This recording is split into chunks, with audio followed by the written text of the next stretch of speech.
Well, I have to excuse myself. A bit of a problem. They thought it's Bremen in England, but it's about Bremen in Germany. The slides are in English, but I will speak in German. But it's an important point.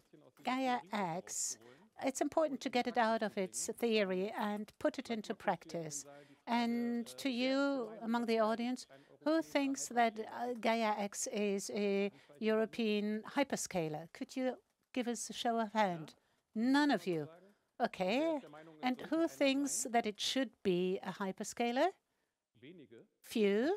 Okay. That's good because that actually fits to Gaia structures.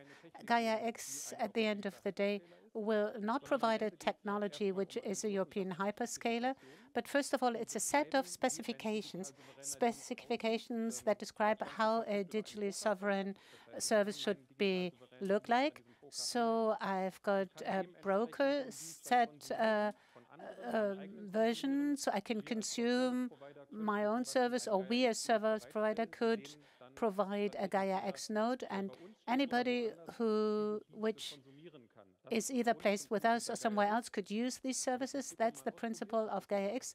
Okay, and I just click forward, and that's the same. So that's the agenda for the 20 minutes that I've got. So question 1 had been answered correctly because it's not a European hyperscaler, but to be honest, that's the top question. Gaia-X in practice. So with regard to Gaia-X, we have a lot of lighthouse projects, and then we've got these ships using the lighthouses. But there is one or the other ship, so to speak, and one is SCS, Sovereign Cloud Stack. This is an infrastructure provider based on OpenStack under the heading of USPA. And we brought it on the road because it follows the Gaia-X principles. So without being a Gaia-X product, if you look at the architectural streams, it is as described in Gaia-X. So what I can achieve through this is to have my own federated digitally sovereign infrastructure, and we'll come to this because it's one of the projects. And then we see that we now have got dataspaces that are digital sovereign and secure, but how do they reach each other? Because these are islands in the sea, and the question is, how can we take this thought of consumable sovereign services? How do we get this onto a network? And this is where we come to the panel. So programmatically, this network capability can be used so they're digitally sovereign, but they've also got criteria that they're immutable network. It's a network that allows Schengen routing, so the packages for my use case will not leave the European Union. Or I've got a real-time requirement plus Schengen room, so both can be programmatically asked for and can then be integrated into the data spaces that they immediately connect this. And I will show you a short demo of a use case, and then you can ask for yourself where these use cases should be imported. And this is what I've got in part 4. That is how such a secure data space can be built and connected to a network broker. And the use case that I show you are digital gloves, which, for example, could be used in surgery, that is surgical interventions. And there is a use case. There's a secure data room, for example, a hospital, and then another secure data room that is a physician who sits somewhere else within the EU, and in real time and without interruption, this surgery should be done through a digital glove.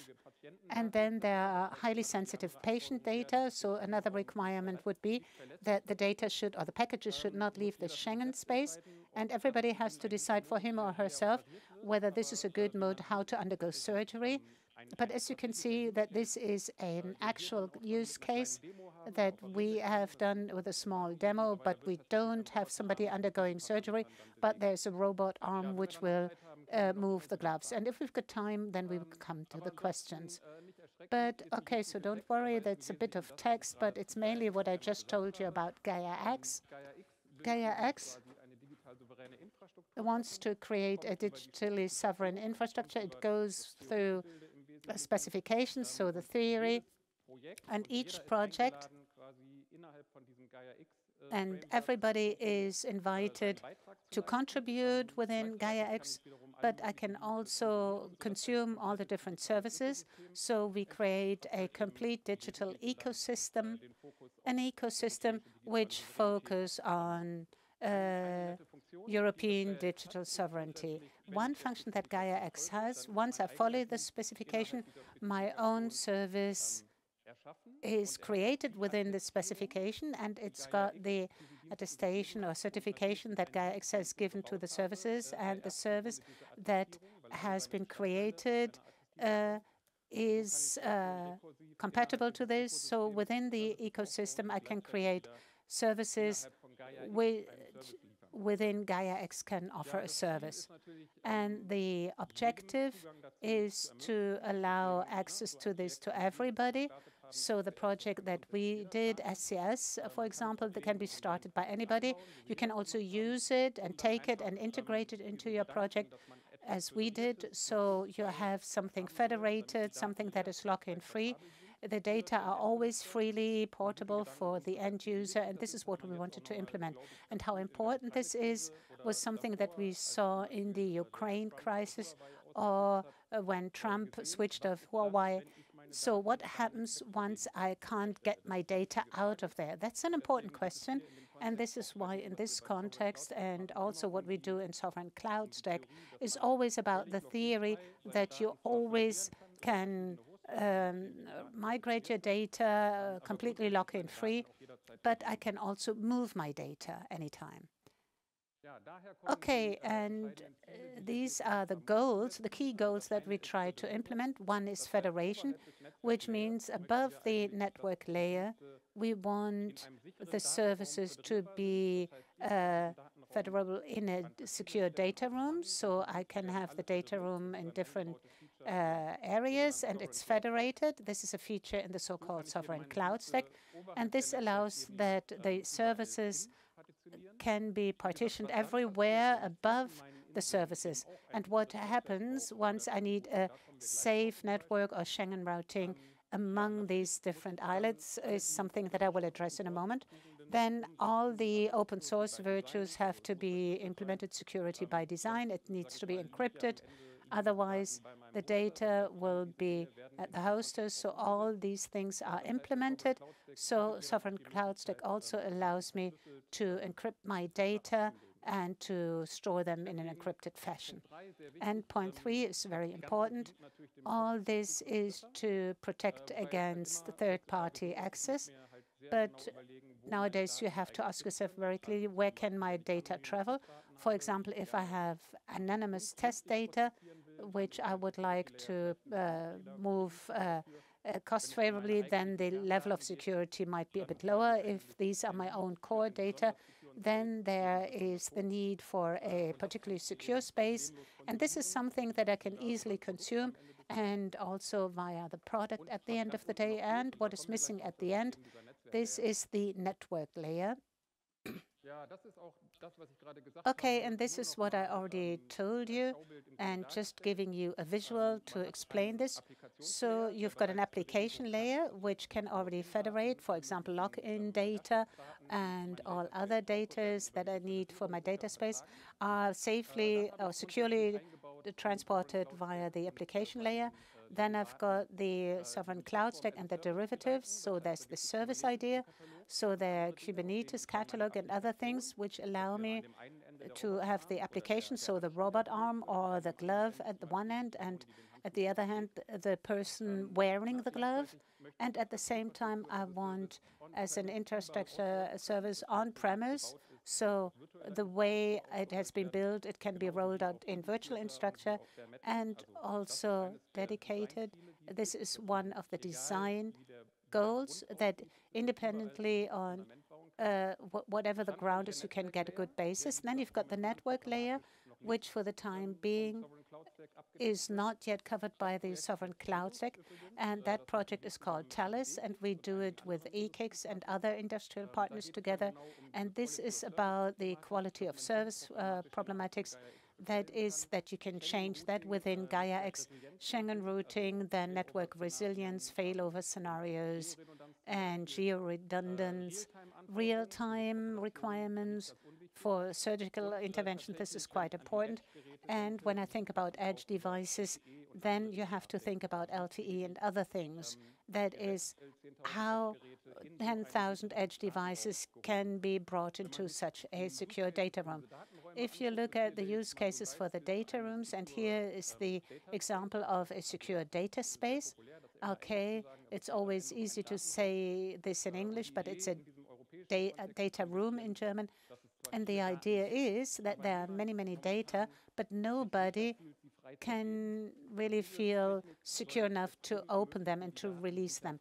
And now we would like to create a situation where everybody would like to open the data, so you know about your data space, you know how it's used, and then these data could be made available. That is the ecosystem, for example, of Gaia-X.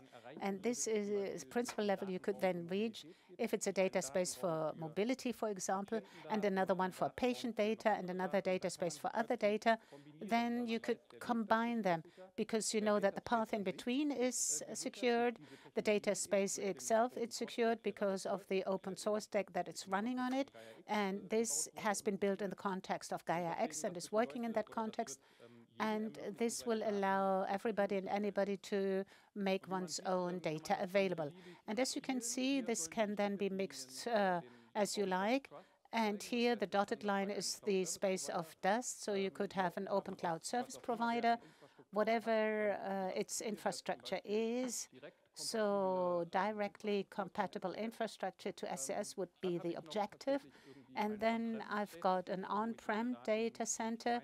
So the data that I need for my own production are on premises and can use the same stack, and the stacks can then be federated. And then I get to the level underneath where we talk about network real-time quality of service.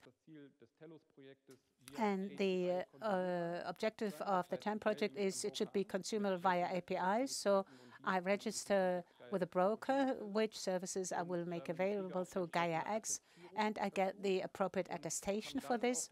And then I can say, okay, my two data spaces, for example, one where the surgeon is sitting and the other space where the patient and the robot are standing, they can be securely connected. Okay, here in a visual, and this is the situation as it is today, so the Schengen room, Schengen area, and the idea is that all these criteria can be brought into Gaia-X through the Talos project. So the attributes that you see here can be designed or defined. Then I can have an application running on it, and I don't know whether you can see this very well, but this is a hospital symbol because the use case that we're talking about, well, the one we're showing is a bit different. But here we really had a digital glove that is moved, and on the other side, this glove is used to perform a surgery on a patient. So this is why the intelligent glove does not only need to serve operations, but it can also be used for other purposes, for example, physically touching devices and then getting a feedback, for example, which parts of the device had been touched or whether maintenance had been done properly and correctly. So for these gloves, there are quite a large number of users. And I don't want to read this out, but of course, the use cases are the hand movements in real time are to be transmitted.